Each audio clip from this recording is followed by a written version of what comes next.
Buenos días, buenas tardes, buenas noches. Yo no sé para ti que nos estás viendo qué momento del día sea. Una cosa sí sé.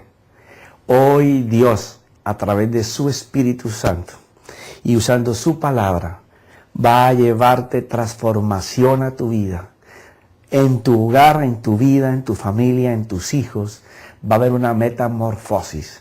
Dios va a cambiar al transcurrir la palabra de esta enseñanza y de las que siguen, una vida desbalanceada o un hogar no funcional, y te va a dar las directrices para que tú puedas encaminarte y ir hacia lo que Dios dice que debemos de ser.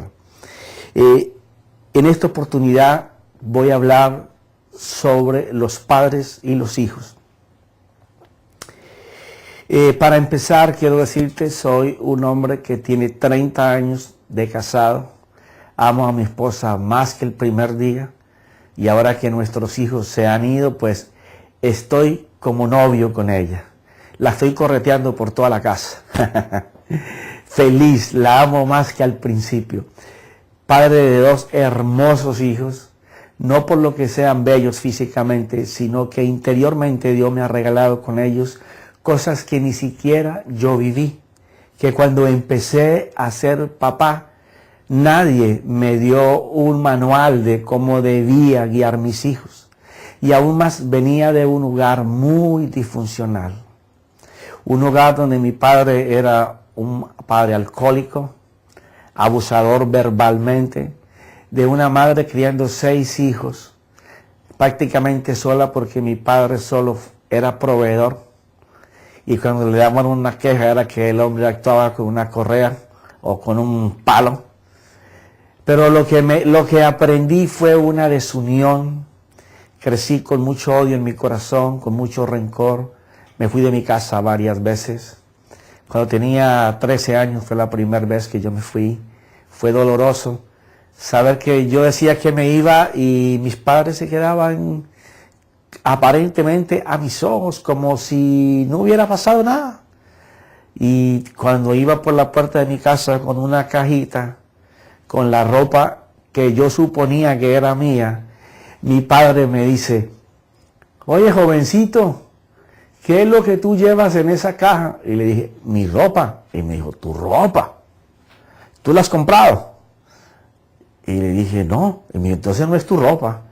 Te dejo ir con la que estás vestido para que no andes desnudo y seas vergüenza para mí. Me hace el favor, joven, y me deja esa cajita ahí. Bueno, cosas muy fuertes me tocaron vivir cuando era joven. Y entonces, cuando encontré esa mujer maravillosa que estaba en un hogar sencillo, humilde, no era gente ni de media clase siquiera, gente que tenía sus necesidades mínimas, ni siquiera básicas, cubiertas, pero una armonía en esa casa, una felicidad, unos hermanos que se amaban, cosas que yo no había vivido y que por ende yo no iba ni a mi casa, porque el estar en mi casa me causaba que mi conciencia se levantara en odio, en rencor contra mis padres, contra mis hermanos que se burlaban de mí, porque me tocaba la parte más oscura de todo este paseo, porque era la oveja negra, el desobediente.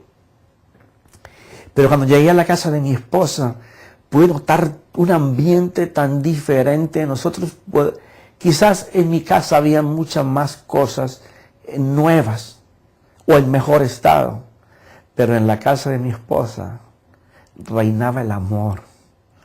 Y yo quedé impactado. Yo siempre le he dicho a mi esposa: mira, yo me casé tan rapidísimo contigo, porque cuando yo vi tu familia, una cosa sí había aprendido yo, que así como son los hijos, son los padres. Y quedé cautivado, y fue rápido, no solamente que me enamoré de ella, sino en casarme con ella. Y ha sido una bendición para mi vida haberme casado con una mujer que venía de un hogar que, aunque carecía de muchas cosas, como muchos otros hogares, posiblemente como el tuyo, a lo mejor el tuyo no carezca de nada, pero sabes que internamente es una batalla tu casa, O sabes que en tu casa lo que se vive es el infierno, que tú quieres llegar tarde en la noche para no llegar a ese lugar en donde todas las cosas van a comenzar a caminar mal, donde las críticas van a ser por lo que has hecho, por lo que no has hecho, por lo que no dejas de hacer, por ver cómo tus hijos se van levantando en un ambiente en donde están creciendo como a la deriva, y que tú piensas que porque los mandas a la escuela o los mandas al jardín, ahí tienen responsabilidad, o en la iglesia donde tú vas, o al sitio espiritual donde tú te reúnes, de criarte tus hijos, cuando relativamente es una obligación nuestra. Entonces, esta serie va a tocar puntos muy neurálgicos. Primero, porque yo vine de un hogar disfuncional y sé cómo funciona un hogar disfuncional, un hogar donde tus tíos eran borrachos, tus tíos eran mujeriegos, tus tías eran mujeres que llevaban de golpes, de abusos físicos y espirituales, gente carente de necesidades físicas y necesidades espirituales, con hijos en cualquier nivel, ¿cierto?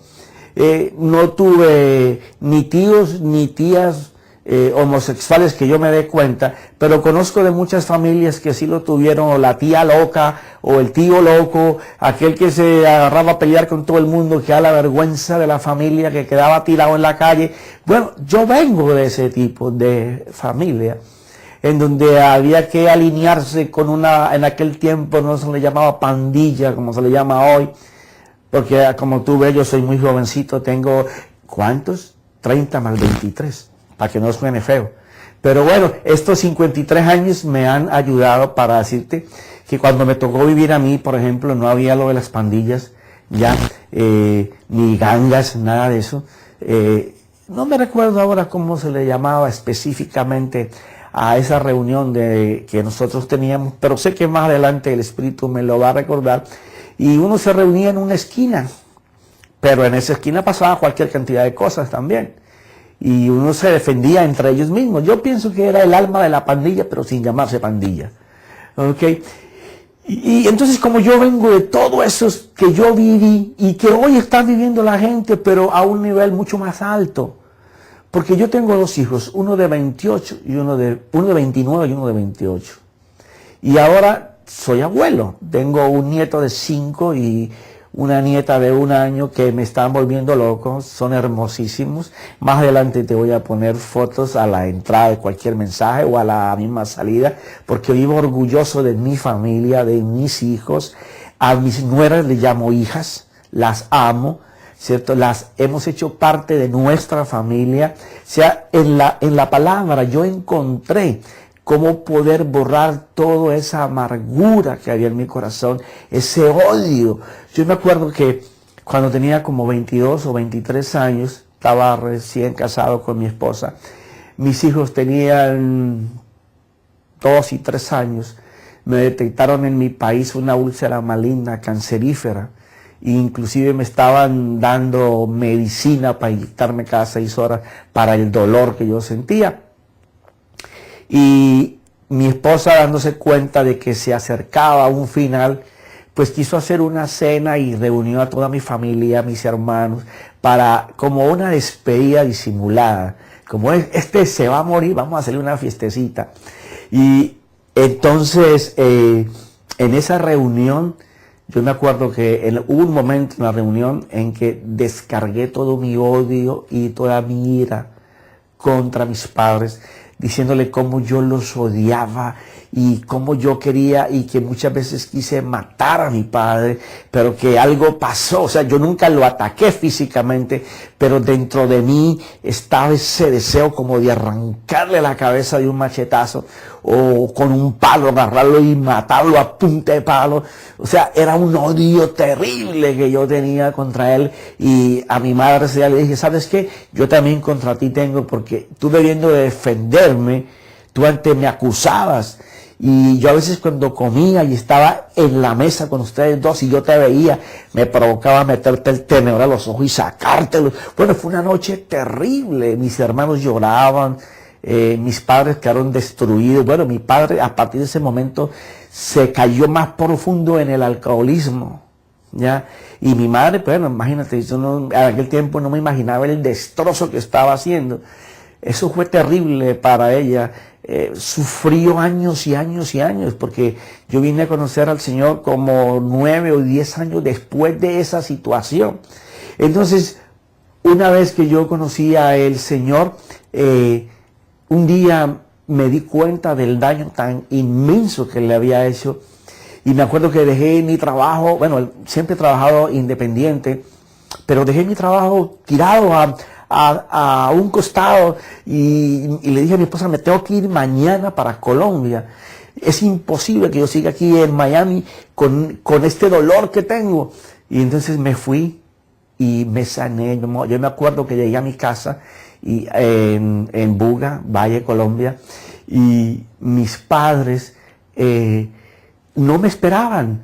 Y menos que yo llegué en la noche a la capital, que era Cali, y viajé a las 6 de la mañana para verme con ellos a 45 minutos. O sea, llegué súper temprano, la gente apenas estaba acomodando, levantándose, y llegué y lo primero que hice fue ponerme de rodillas delante de ellos, pedirles perdón, y mis padres me querían parar, pero yo tenía un dolor por el dolor que les había causado, porque ya sabía, había identificado cómo el mal se había anidado en mi corazón, y sin yo saber, pues ese espíritu de maldad, de odio, de rencor en mi corazón estaba vomitando todo ese dolor y había dañado a mis padres, a mis hermanos, a todo el mundo. Y entonces fue cuando yo pude darme cuenta del daño y llegar a arrodillarme, pedirles perdón, clemencia. Mis padres lloraban, yo lloraba, yo no podía pararme del mismo piso, yo estaba pero destrozado, pero no me daba cuenta el Dios sí y el Espíritu que al yo hacer eso me estaba sanando. Me acuerdo que cuando eso pasó, estuve como media hora ahí en un dolor impresionante con ellos, y después de eso yo quedé sano. Nunca, jamás en mi vida. Y eso sucedió cuando yo tenía como 34, 35 años. Desde ese punto de vista hasta este tiempo, que este muchachote precioso y bello tiene 53 años, jamás en mi vida yo he sentido odio ni rencor por nadie.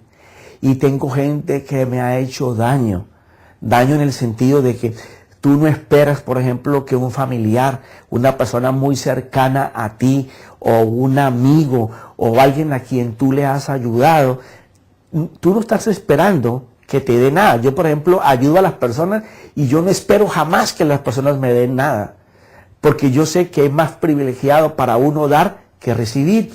Pero cuando en vez de tú dar, en vez de tú recibir algo que no lo estás esperando, lo que recibes es daño, pues si tu corazón no está circuncidado, vas a sentir dolor. Y entonces, todas estas cosas que he aprendido a través de mis 53 años, de lo que fue ser un baby, un niño, un infante, un joven, ya un joven adulto, un adulto, una persona que fue creciendo en el desarrollo de su madurez, quemando etapas erradas de su vida, como dice un pastor amigo mío, desaprendiendo lo que aprendiste mal.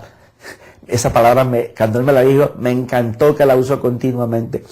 Entonces, cuando he estado desaprendiendo lo que aprendí mal, tengo que estar desechando cosas que yo levanté en mi infancia o en mi juventud o en mi niñez, que me hacen mal o que no sirven para nada. Entonces, al desecharlas, no dejo ese espacio vacío. Ese espacio vacío lo acumula inmediatamente, lo llena a plenitud lo que Dios dice. Y entonces de eso es que voy a compartirte. Yo sé que es un tema en el cual yo me voy a sentir como pez en el agua. ¿Por qué? Porque estaba y crecí en un hogar disfuncional, lleno de problemas, en donde yo fui un muchacho problema, ¿ya? Mi esposa se ganó una lotería, sí, porque yo era como una piñata. No sabía por dónde pegarle a la piñata, porque era muy grande, y daba temor de lo grande saber que lo que había adentro hiciera tanto daño, y cuando se rompió la piñata no sabía qué hacer con lo que tenía adentro. Porque imagínate, mi esposa, una mujer sin experiencia, de su casa, una niña de bien, encontrarse con un loco que usaba droga, alcohol, mujeriego, porque eso es lo que había aprendido, que el que tenía 3 y 4 mujeres era un machote, que el que tenía una amante y tenía la vecina y se acostaba con la esposa del vecino mientras él trabajaba, eso era un tremendo macho, ese era el que las mujeres querían. Entonces, claro, a mi esposa le tocó todo eso. Yo siempre le digo a ella, mamita, no me alcanzará la vida para darle gracias a Dios de que tú pudiste soportar hasta que Dios me corrigió.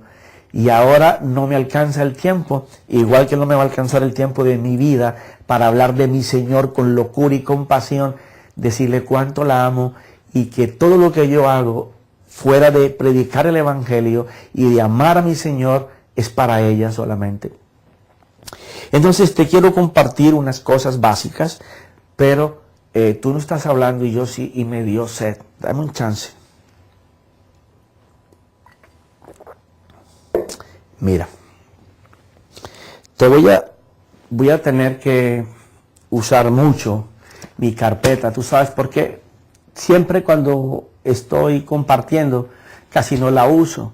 Pero en esto que vamos a hablar voy a tener que estar al pie de la letra para que no se me quede nada de las cosas que yo sé que son importantes.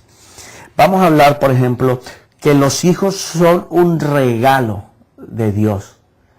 Y como regalo es una herencia que Dios preparó antes de que el mundo fuera cualquier cosa.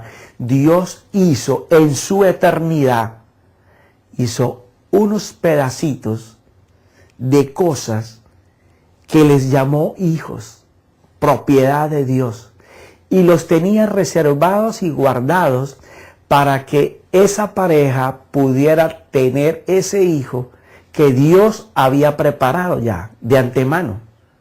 Ya dice el salmista que en las entrañas Dios lo había visto, Dios cómo se formó sus huesos, sus ojos, todo. Él no era y ya Dios lo había visto. O sea que si eso es de esa manera, tiene que haber un propósito y una carrera para cada hijo. Entonces ese va a ser uno de los temas que vamos a estar tratando. Como son los hijos, son los padres. Apasionante tema. ¿Por qué se rebelan los hijos? Es que cuando yo te voy leyendo todas estas cosas, yo me siento con la autoridad y la experiencia de haber navegado por todo este torbellino, donde las aguas no me llegaron aquí, sino que me ahogaron. Y no morí porque el plan y el propósito de Dios me sacaba y me daba el poquito de aire para que siguiera viviendo. Entonces son temas que puedo hablarte con mucha autoridad y cómo pude salir de ahí. Hijos nacidos del amor. Este tema va a ser doloroso.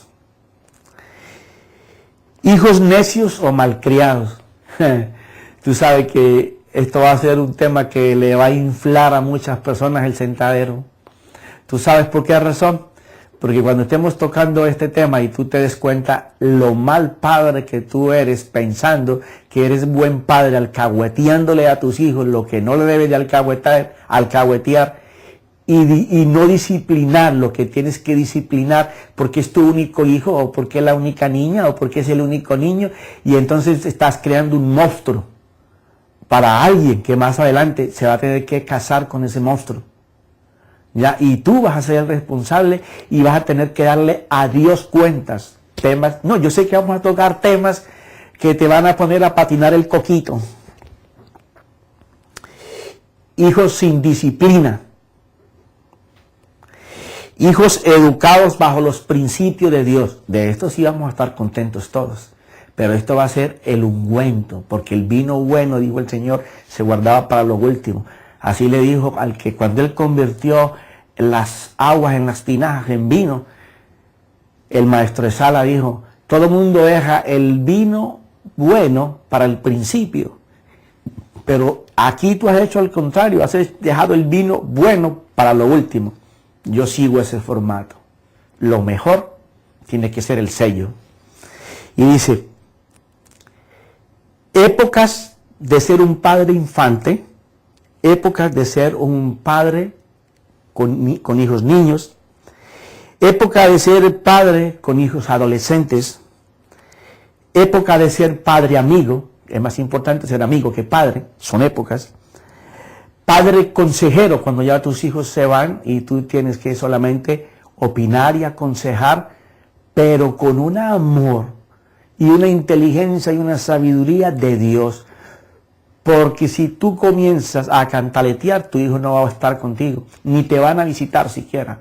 Pero si tu hijo ve que eres un padre modelo, que se le puede pedir un consejo, y hablo de modelo no solamente en lo que tú le puedes modelar, sino que cuando tú abres tu boca para hablar, tu hijo todavía dice, wow, todavía el viejo, todavía la vieja, se guardan haces que me sirven y que yo no sé. Esos son los hijos, los padres que son amigos, o el padre que es consejero.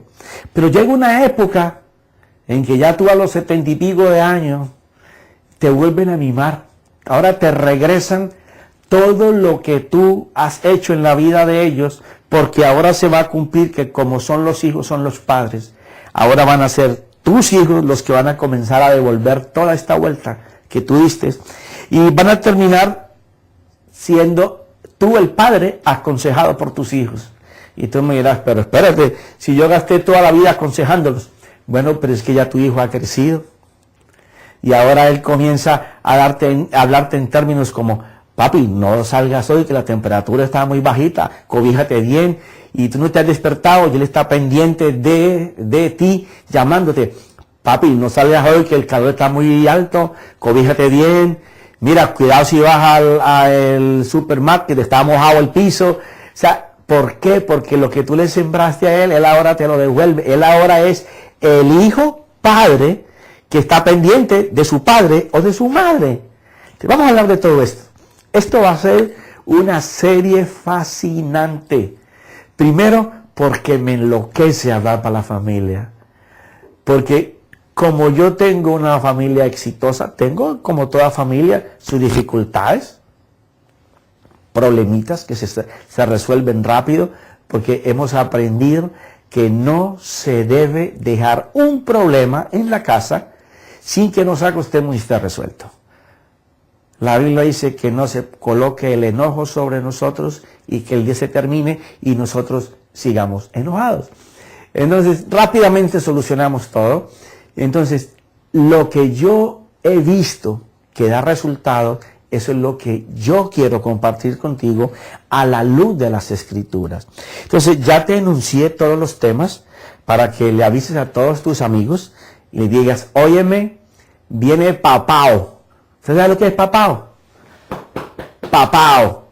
Si te estás portando bien, no hay papao. Pero si te estás portando mal, va papao de Dios. Porque hay que corregir. No nos dan un libro. Tú no te casaste y el sacerdote o el pastor, el ministro que te estaba bendiciendo te dijo, mira, no, te voy a bendecir de tal manera y tal forma. No, antes por el contrario, te maldicen. ¿Sabes por qué?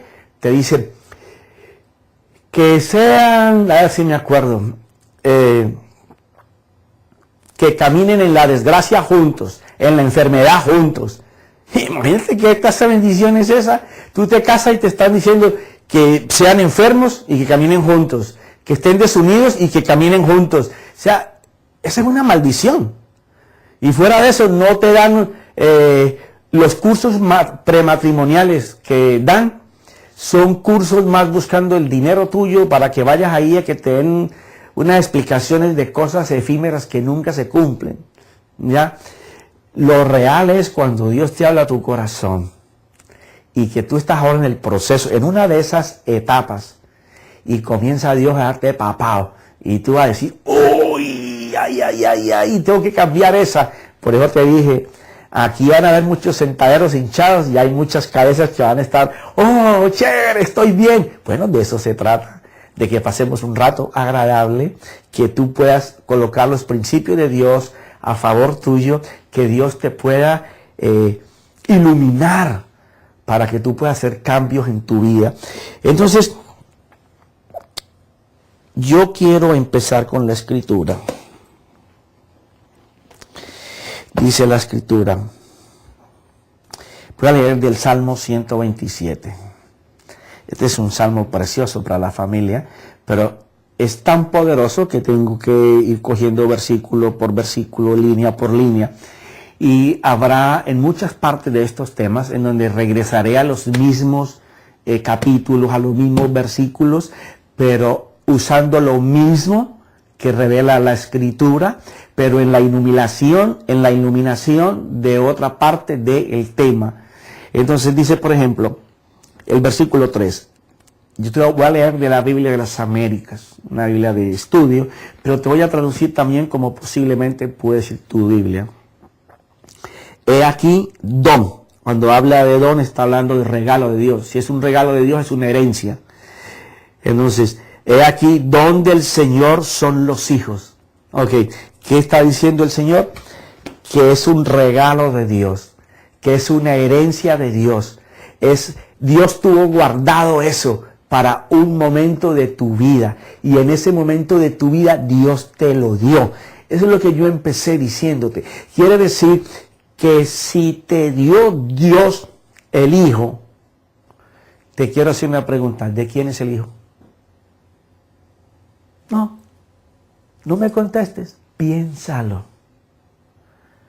Si Dios te dio la facultad para que tuvieras un hijo, porque hay muchas parejas que andan buscando un hijo, pero no lo pueden tener.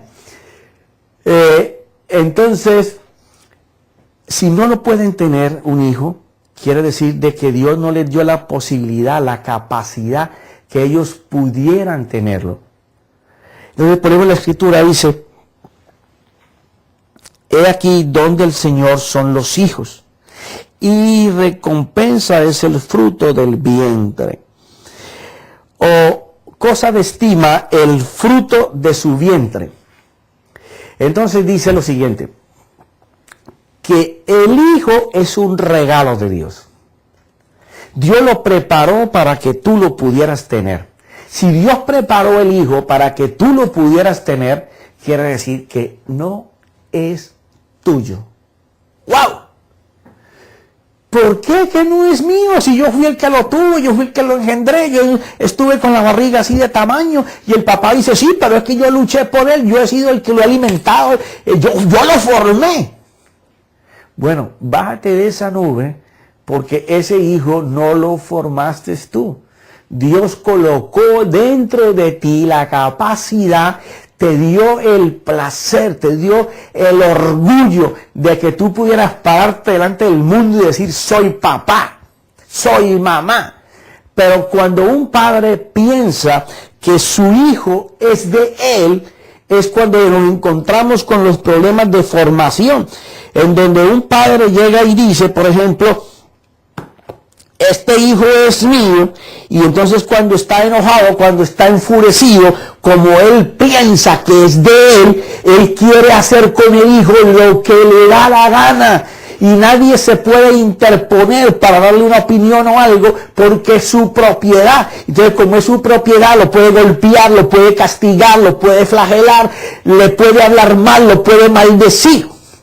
¿Tú no has estado viendo o no has sufrido en carne propia ese padre que te dice después de que te pega o antes de que te va a castigar y te dice, tú eres una porquería, tú vas a ser un bruto, eres un estúpido, eres un tonto, tú no sirves para nada, y juáquete, y juáquete? Ah, no, es que estoy hablando a un padre por allá que está en otro planeta. El padre que considera a su hijo una propiedad, no lo respeta. Y como no lo respeta, él tiene la conciencia, su entendimiento de que como es suyo, no solamente lo puede lastimar, flagelar, abusar física y verbalmente de él, sino que también puede llegar hasta quitarle la vida.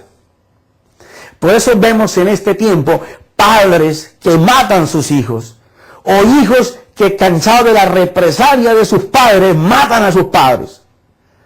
Porque el don de propiedad de los padres ha hecho de que ellos tengan la segura certeza y convicción de que porque ellos los engendraron y no reconocen que Dios les dio la capacidad para que lo pudieran hacer, se apoderan, se apropian de la vida de esas criaturas que en un principio no pueden defenderse y nadie puede hacer nada por ellos. Tu vecino puede escuchar que tú estás maltratando, golpeando a tu hijo y no se va a meter. Primero, por evitar un problema. Segundo, porque puede ser matado por ese padre enfurecido. Y tercero, porque ese padre en represalia le va a dar más duro a ese muchacho delante del vecino para que el vecino sepa que él tiene autoridad sobre él. O va a abusar más físicamente de él. Ahora, hay padres que no pegan, pero abren heridas, zanjas en la mente y los corazones de sus hijos. Porque delante de la gente los maltratan. Bruto, cállate. No sorbas, te he dicho que así no se come, no te he enseñado a comer. Porque la otra es que quieren exhibirlos como trofeos. Los colocan delante de sus amigos para que vean cómo están de bien amaestrados. Como si fuera un perro que tú le enseñes, deme la manito, levante la patica, haga para aquí, salte aquí, mire para acá. Sí, así somos en este tiempo. ¿Qué estamos creando? Un monstruo. Porque no se va a quedar baby, no se va a quedar niño, no se va a quedar infante, no se va a quedar un joven. Pero tú vas a sentir vergüenzas. Y entonces después vas a decir, no, pero es que yo lo crié bien. Vea, yo trabajaba hasta 2 veces al día en diferentes trabajos para poder suplir sus necesidades. La culpa es de su mamá. Su mamá era la que tenía que ponerle cuidado, pero no, se ponía a ver novelas. Y entonces se le pasaba viendo películas, hablando con la vecina, con la mamá, con la tía. Pues es que yo odio a mi suegra, la toda metida en mi casa. Siempre van a haber 100,000 disculpas escritas para decir que nosotros no tenemos esa culpa. O no, yo lo mandé a la escuela, pero es que esa escuela es malísima. No, ahí hay unas pandillas. Vea, cuando yo me di cuenta, el hijo mío fumaba marihuana, estaba tatuado, andaba con cuchillos y pistolas. Yo decía, tía, para la escuela, lo dejaba en la escuela, pero yo tenía que ir a mi hermano a trabajar. Y resulta que, vea, estaba en la playa fumando droga, andando en pandillas. ¿Tú sabes qué es eso? El producto del abuso físico o verbal o la negligencia de padre para disciplinar, dándole un libertinaje al hijo de movimiento, de acción y de palabra, a la cual no tenía derecho el niño. ¿De quién es la culpa? ¿De Dios? ¿Del maestro? ¿De la gente en la iglesia? ¿De tus vecinos? No, cuando Dios dice que son herencia de Dios y que te los da a ti para que tú los puedas educar, Dios no está esperando que tú le digas, no, pero es que a mí me criaron así, a mí me criaron con un garrote en la mano y quédese ahí quieto y tenga y lleve. Y ahora para que usted conozca que la disciplina, usted no va a hacer esto y no va a hacer lo otro. Las disciplinas tienen que existir, pero disciplinas con amor, castigos con amor. Y ni siquiera es suficiente eso. Tú tienes que sentar a tu niño desde muy pequeño. Tú crees que no te entiende, pero te va a entender más que un correazo y un grito. Sentarlo y explicarle los motivos por los cuales no los puede hacer, enseñándole que él puede hacer el bien y puede hacer el mal, desde que están muy pequeñitos. Cuando tú estás en esa función, es cuando Dios va a poder hacer en el niño lo que a través de ti sale. Por eso él va a ser como su padre es. Tu hijo siempre va a ser lo que tú eres hasta que uno de los dos vuelva a conciencia y Dios entre en acción y esa persona diga, yo quiero romper con esta atadura generacional que viene de mis abuelos, de mis ancestros, a mis padres y de mis padres a mí.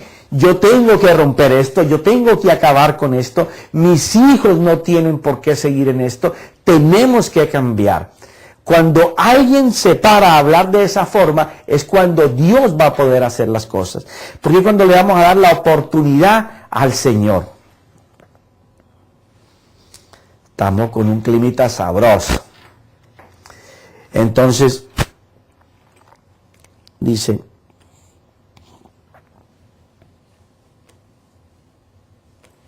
digo lo siguiente. Las heridas emocionales aplastan los planes de Dios y crean un monstruo en la sociedad, y todo porque indefenso el niño solo puede recibir el ataque. Cuando una criatura está indefensa, él comienza en su corazón a almacenar que no hay nadie que lo defienda. ¿Cómo tú le vas a decir a ese niño y le vas a enseñar después, ¿cierto?, que existe un Dios? Es imposible decirle que existe un Dios. A un niño que no tiene quien lo defienda, ese niño no va a crecer con deseo de conocer a Dios. Salvo que una persona le pueda enseñar, le pueda mostrar que existe un Dios y que un Dios lo puede amar. Cuando eso sucede, es cuando tú puedes hacer las cosas. De resto, es imposible. Ese niño va a crecer enseñado a que cuando hablan fuerte, él ya está temblando. Ese niño va a crecer que cuando el papá abre la puerta, ya él está en un rincón quietecito y sin moverse y sin hacer nada. O por el contrario, el niño que la mamá le da disciplina, pero cuando el papá llega, se abre a hacer todo lo que la mamá no le dejaba hacer, y ahora hay una confrontación entre los dos padres, porque el uno quiere disciplinar y el otro quiere, no, déjalo, todo el día ha estado aquí, yo no lo he tenido, y entonces la madre dice una cosa, el padre dice otra cosa, y el hijo en el medio sabe a quién tiene que manipular. Entonces, nosotros por necedad, o por negligencia, o por falta de conocimiento, estamos mal educando a una persona que se nos entregó para que fuéramos responsables, no solamente delante de Dios, sino de la sociedad, de la comunidad, de la escuela, de entregar una persona que se está preparando todos los días y que no es una obligación de los lugares a donde él va a estar tiempo, la escuela, la iglesia, para ser edificado a un pariente, o un tío o la abuela. Es responsabilidad nuestra. Cuando estamos hablando de responsabilidades nuestras, tenemos que entrar a entender que si un hijo es un privilegio que Dios nos da, porque sabemos que son de Él, tenemos que entender que los hijos son prestados. Si tú entiendes que los hijos son prestados, tú tienes que saber que alguien que te los dio, que no son tuyos, está esperando que tú hagas con ellos una formación distinta a la que te dieron a ti, o mejor que la que te dieron a ti. Es nuestra obligación para con todos preparar a esos muchachos.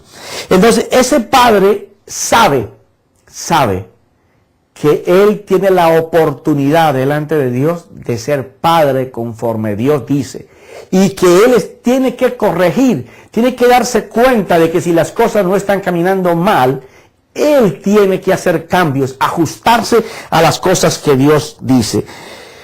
Porque si tú tienes las bases firmes en los principios de Dios, ellos van a conocer que hay alguien más grande que su papá y que su mamá, y que ese que es más grande que su papá y más grande que su mamá, depende de él para poder educar para poder hablar. Que ese Padre que está arriba los ama más que el Padre que está en la tierra.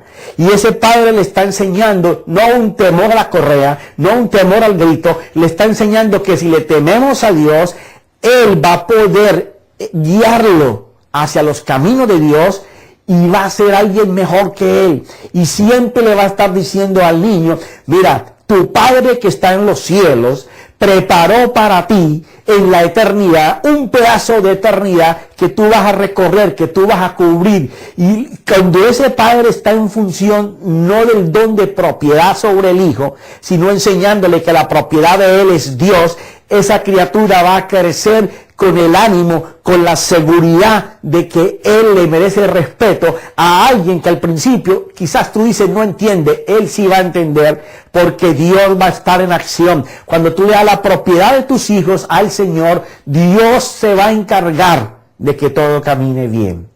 Ahora fíjate, hay una oración que saqué de una reflexión, no sé si de un libro o de un DVD o de un CD que me escuché, no lo sé, no tengo el autor, pero quiero leértela. Dice así, porque ya estamos cerrando por el día de hoy. Dice, oración de un padre por sus hijos. Dame, oh Señor, un hijo que sea lo bastante fuerte como para saber cuando es débil y lo bastante valeroso para enfrentarse consigo mismo cuando sienta miedo. Un hijo que sea orgulloso en la derrota, honrada, y humilde y generoso y noble en la victoria. Un hijo que nunca doble la espalda cuando deba erguir el pecho. Un hijo que sepa conocerte a ti y conocerse a sí mismo, que es la piedra fundamental de todo conocimiento. Condúcelo, te lo ruego, no por el camino cómodo y fácil, sino por el camino áspero, aguijoneado por los rectos, y allí déjale aprender cómo sostenerse firme en la tempestad, a sentir compasión por los que fallan. Dame un hijo cuyo corazón sea claro, cuyos ideales sean altos, que se domine a sí mismo y no pretenda dominar a los demás. Un hijo que aprenda a reír, pero que también sepa llorar. Un hijo que avance hacia el futuro, pero que no olvide los triunfos y fracasos del pasado para que sean base de superación en su vida. Y después que le hayas dado todo esto, agrégale, te lo pido Dios, suficiente sentido del humor, de modo que sea siempre serio, pero que no se tome a sí mismo tan serio. Dale humildad para que pueda siempre recordar la sencillez de la verdadera grandeza, de la imparcialidad, de la verdadera sabiduría, la mansedumbre de la verdadera fuerza. Entonces yo, su padre, diré, no he vivido en vano, porque he sembrado tus principios, Señor. Padre, en este día yo digo que tú has empezado a hablar a tantos padres que como yo, o pasaron o están pasando dificultad con sus hijos, reconociendo que solamente tú puedes hacer los cambios. Señor, yo me pongo de acuerdo con aquel padre o aquella madre que dice, yo necesito un cambio, Señor. Y yo te digo, hijo o hija, apenas estamos en la introducción de este tema y yo sé que Dios en su palabra tiene la solución a tu problema. No solamente comunica a otros padres, sino que no te pierdas ningún capítulo, porque Dios va a hablar a tu vida, tu corazón va a ser sanado, vas a sanar el corazón de tus hijos y vas a volver a iniciar. Porque con Dios no hay caída, con Dios hay levantada de la caída en que tú estés, porque Él es el Dios de la primera, de la segunda y de la última oportunidad. Así que yo te declaro en esta mañana una persona que ha sido retada y una persona que ha sido exhortada por el Espíritu de Dios y que va a estar dispuesto para cambios. Así que Padre, glorifica el nombre de Jesús, el nombre de Jesús, Espíritu Santo, sella esta palabra con poder. Amén y amén.